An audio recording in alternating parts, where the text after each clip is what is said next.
company to take share from the black market. As you noted on the earnings call, not a lot of CPG companies out there have to battle with a black market. But how does that work in maybe drawing people to you in the legal market, and how it could also maybe take people down who are spending more money at a high-end price point down to the value brand? How do those work together in your mind?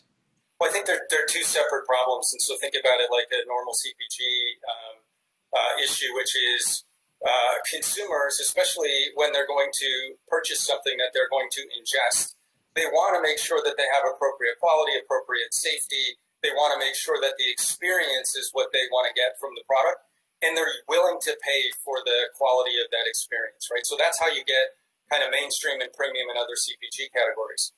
For the cannabis space, we need to attract consumers from the illicit market, and so we need to also be aggressive in that value space. And as long as the growth in value is coming from stealing share, if you will, from the illicit market, that's fine. Because once we get them in that value space, we think that we can trade them up along the experience curve the way other CPG products do on a routine basis. Yeah, I wanted to ask you about the flip side of that too. If those are people who are familiar with the product, you've got a complete opposite opportunity in what you're trying to do on the beverage front. You guys sold more than 1 million units since you launched in March of your cannabis beverages, and you doubled your throughput in July from June. You said you're going to double that again in August potentially. And importantly, you've said that the upside there is even larger than you thought when you came over from beer giant Constellation Brands. But right now, people still need to buy that in the cannabis shop. So how are you kind of looking forward to the strategy there to bring people who might not be prior cannabis users into the space with beverages? Well, I think we first need to convince them that it is an equivalent of, say, alcoholic seltzers, if you will. And I think it is. It offers a superior experience. We can do it with no calories. We can make it taste delicious, and we also eliminate the concept of a hangover. So, there are a lot of reasons to convince the consumer. We need to talk to them so that they do it. Then we're seeing stores reopening in Canada, kind of post-COVID.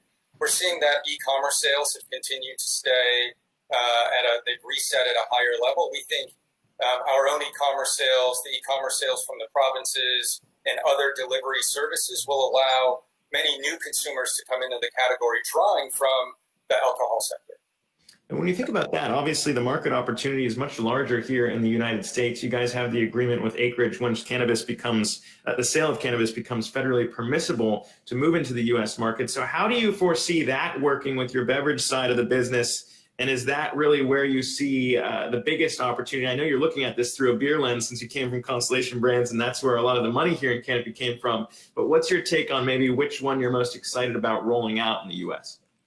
Well, so with Acreage and our restructured deal with Acreage, we think that they have a lot of runway in front of them to develop their business with the core cannabis products, mostly flower. And they've started to bring our brands to the U.S. using our Tweed brands and Tokyo Smoke in the U.S. They also have the right to bring our drinks to the U.S. market, and I'm hopeful that we hear from them over the next few months about their plans to bring our drinks to places like Illinois, because I think it would be really exciting to get kind of the game on in the U.S. With our drinks and see how they actually do in a market such as exists in Illinois.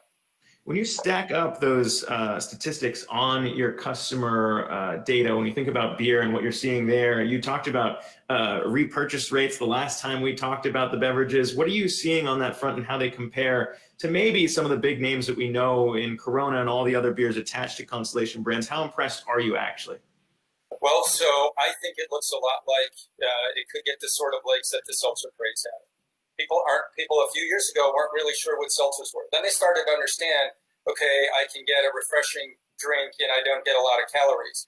Now what they need to understand is they can get the same thing. We can make our drinks taste better than seltzers taste. We give you a little bit of a different effect from alcohol, which I think is beneficial. And we're hearing lots of stories about non-cannabis users in Canada trying cannabis drinks and deciding they feel better than they have in a decade. They sleep better than they have in many, many years, right? So we think that there's just tremendous opportunity, and we think that that we can start to look at ourselves and compare ourselves from a trajectory standpoint and a volume standpoint with some of the seltzer producers as that business has evolved over the last 3 years. Yeah, and when we think about the opportunity there, obviously it's no surprise that it would be much larger if you had more states come on board, or if it was federally legalized. And you've been operating with a timeline assumption of that happening by about 2022. But as you noted on the earnings call, there's a lot of discussions right now being held here in the U.S. about criminal justice reform and cannabis legalization potentially helping fill the revenue issues that we're seeing states grapple with here. And as the odds of Democrats taking the Senate continue to rise, I'd be curious to know if your timeline for federal marijuana legalization has moved up with what you've seen play out so far. No, but I've never really been more bullish about Canopy's prospects than I am right now, and part of it is on the back of the sort of momentum we see in the U.S. You know, when I was listening to your segment with Doug Holtz Eakin earlier, I was thinking that,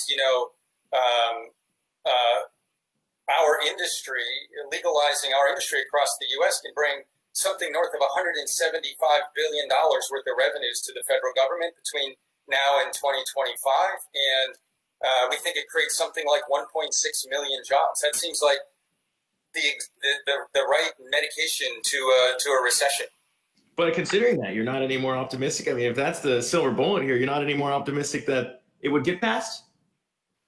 I think it will take time, because I think any legislation needs to come with a federal regulatory framework and some pretty aggressive social justice initiatives. And I just think that even though right now 55% of Republicans and 78% of Democrats are in favor of permissibility in the U.S., I think it'll take a little while to hammer out. Yeah, and so much comes down to what we see play out in the Senate this year as well.